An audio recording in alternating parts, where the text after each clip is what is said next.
It was a beautiful, calm day. My sweet daughter holding my hand and looking up at me with a smile. My loving husband is next to me. I was enjoying a very happy time until I met that man. Hey, long time no see. Long time. Ian, my ex-husband, whom I hadn't seen in a long time, approached us with a nasty smile on his face. Did she have a baby? An old woman like you? I wouldn't be a mother if I were your age. It's none of your business. Leave me alone. I tried to walk away and move on, but my ex-husband stood in front of me. He kept talking, his eyes licking me from head to toe. And then, as if he couldn't take it anymore, he started to laugh. You are old. You know that? How disgusting. Hey, you're her new husband? You lose your life if you don't think about what's good and bad for you. I can't believe you married this old hag. The words with my ex-husband never seemed to stop. I clenched my fist when I couldn't take it anymore.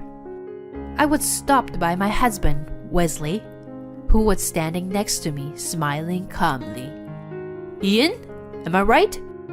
Thank you very much for sharing your thoughts with us. I learned a lot, and you were absolutely right. My name is Quinn. I met and married my ex-husband Ian at the company I was working for at the time. Ian was a section manager, and he was my subordinate. After we got married, I wanted to have children right away. However, I could not have a child at the age of 34. So, I decided to have an infertility treatment. After a long period of time, I was 38 years old when I finally got pregnant. I was really happy when I found out that I was going to be a mother. It was my first pregnancy, and I will give birth at an advantaged age. In addition, I had to work and raise a child at the same time.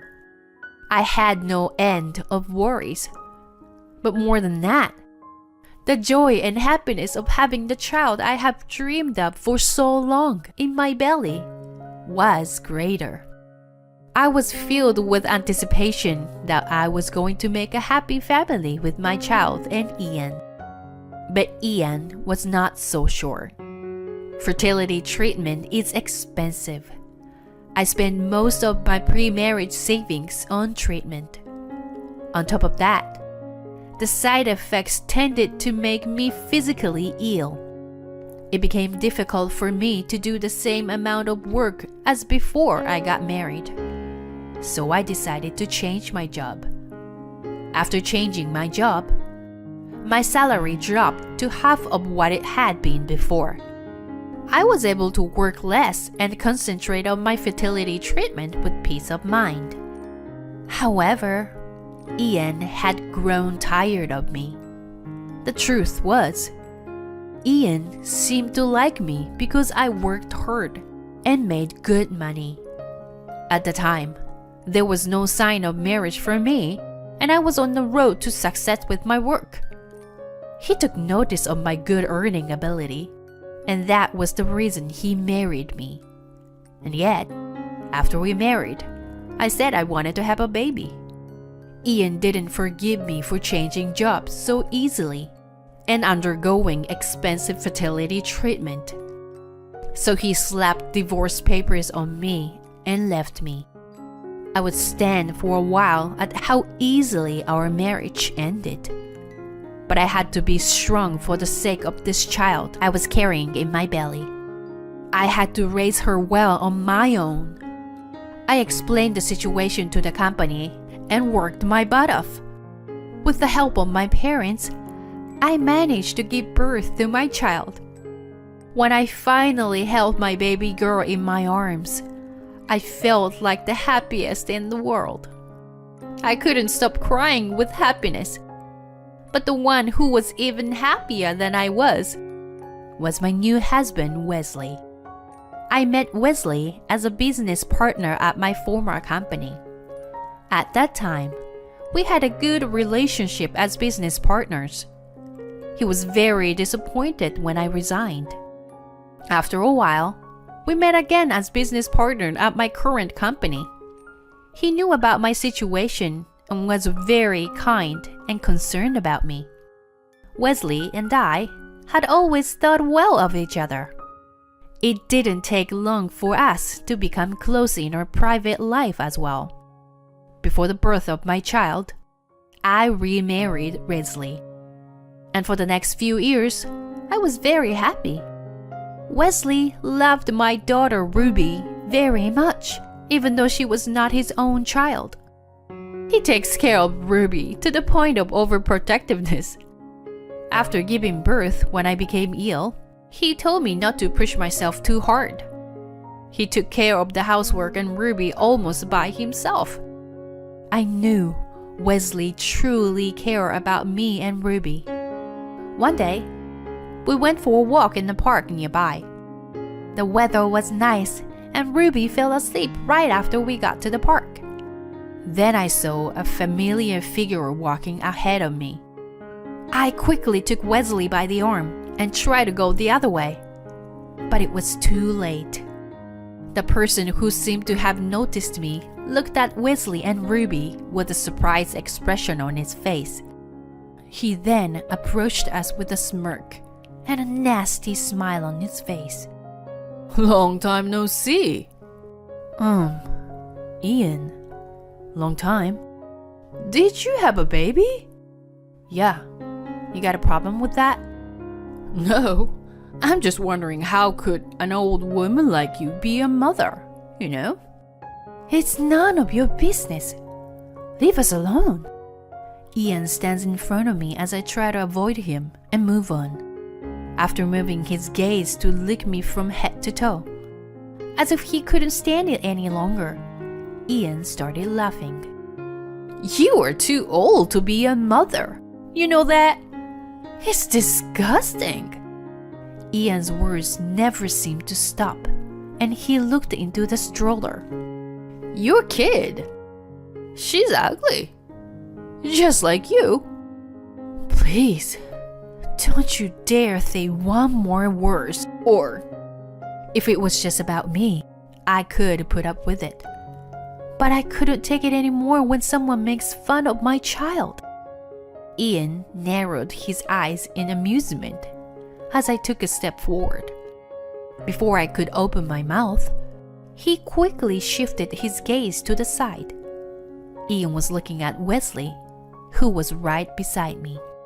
I can't believe anyone would marry this old hag. And she's got a kid with someone else? Really? Stop it.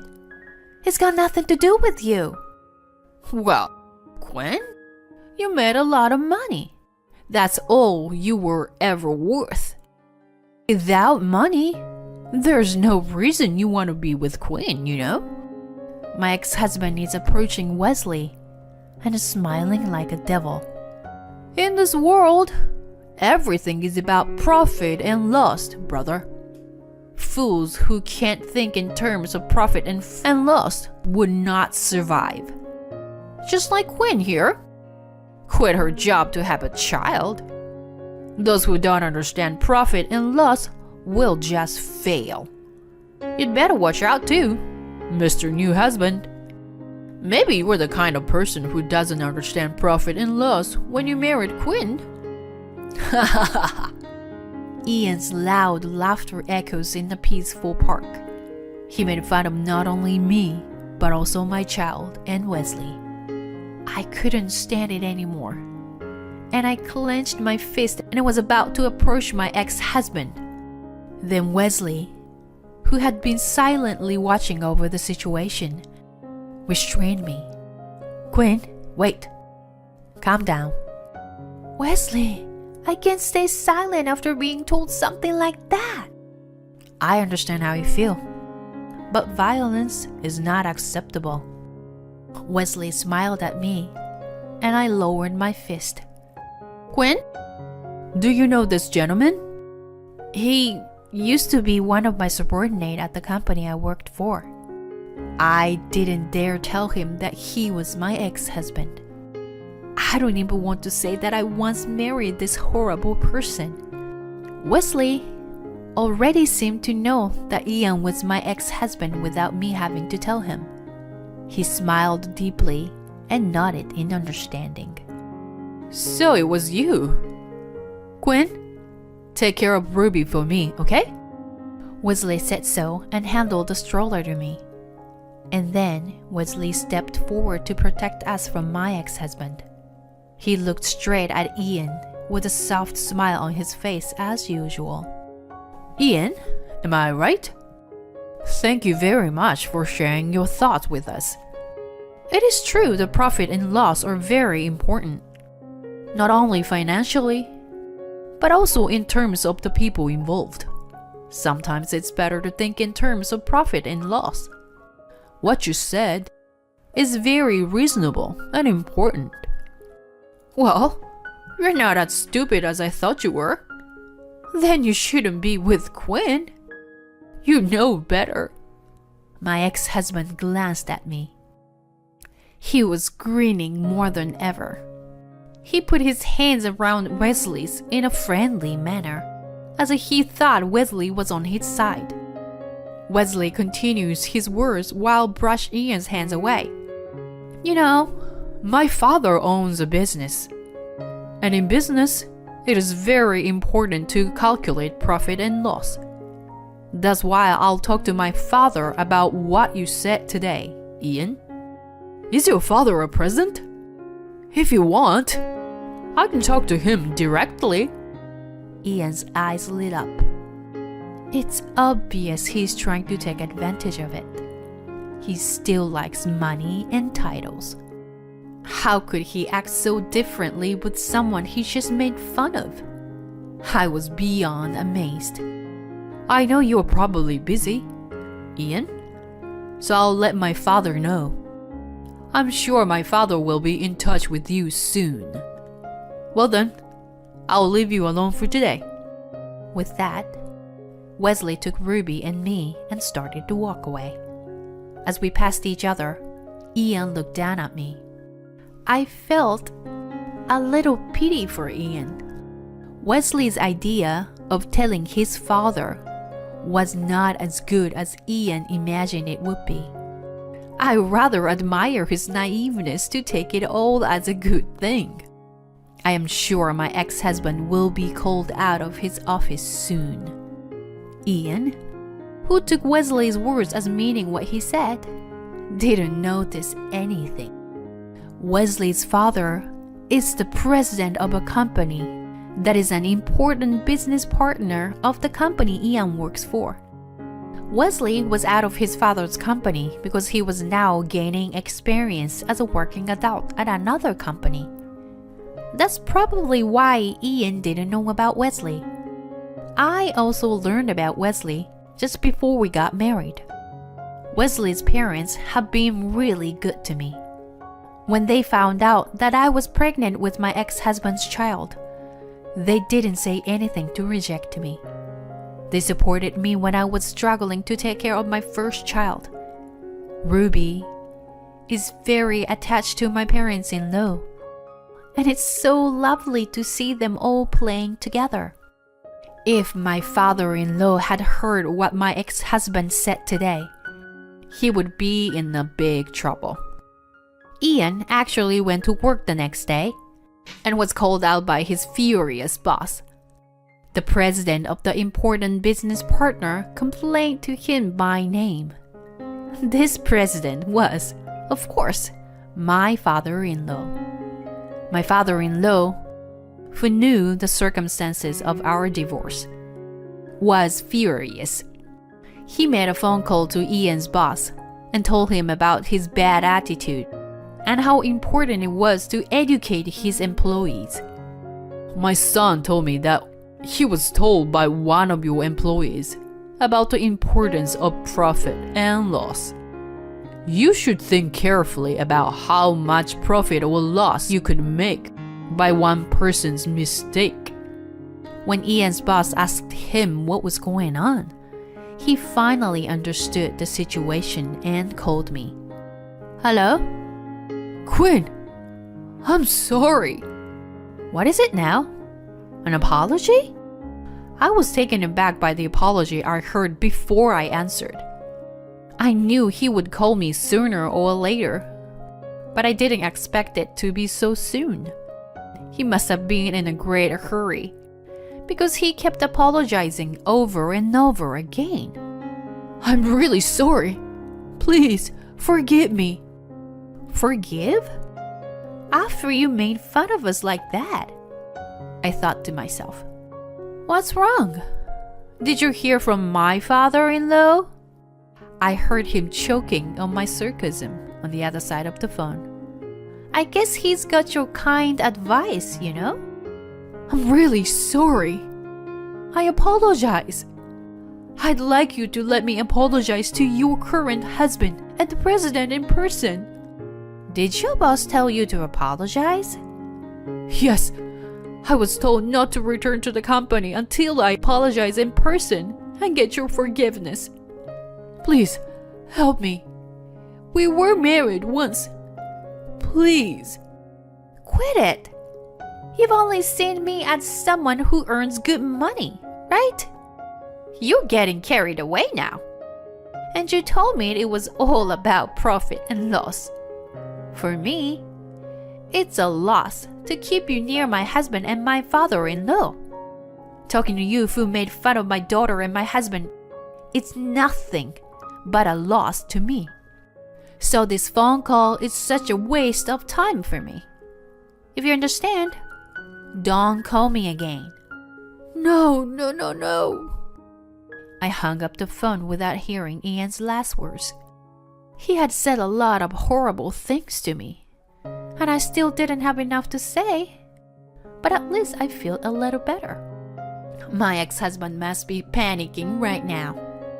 After a while, bad reputation spread throughout the industry. To begin with, my ex-husband had always had a tendency to look down on others and was not a man with a good reputation. When we worked together, I often had to clean up his mess. But after I quit my job, there was no one to cover up his mess. Frustration with Ian gradually built up both inside and outside the company. And then this happened. Apparently, Ian's boss was mad at him because my father-in-law's company was one of their biggest clients. In the end, Ian quit his job because he couldn't stay at the company. He is having a hard time finding a new job. I received a long email from Ian asking me to introduce him to a new job. In one of the emails, he wrote something like, "I know I said some terrible things, but I really love you, Quinn." How disgusting. Rumor has it that after he divorced me, he started dating a very young woman. But Ian had lost his job and could not seem to find another job.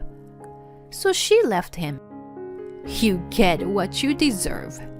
He kept sending me emails saying, "I want you to help me because it's your fault that I'm in this pitiful situation." Or, "You should help me because I still love you." Well, it's a very definition of karmic retribution. I've been ignoring all the emails, but the frequency of them has been increasing lately, so I'm thinking of blocking them. I'm still living happily with my loving husband Wesley and my daughter Ruby. Recently, Ruby had started to talk, and I can't take my eyes off of her. Ruby is growing up so fast. I, Wesley, and my in-laws are very much in love with her. I would like to keep this family happy forever.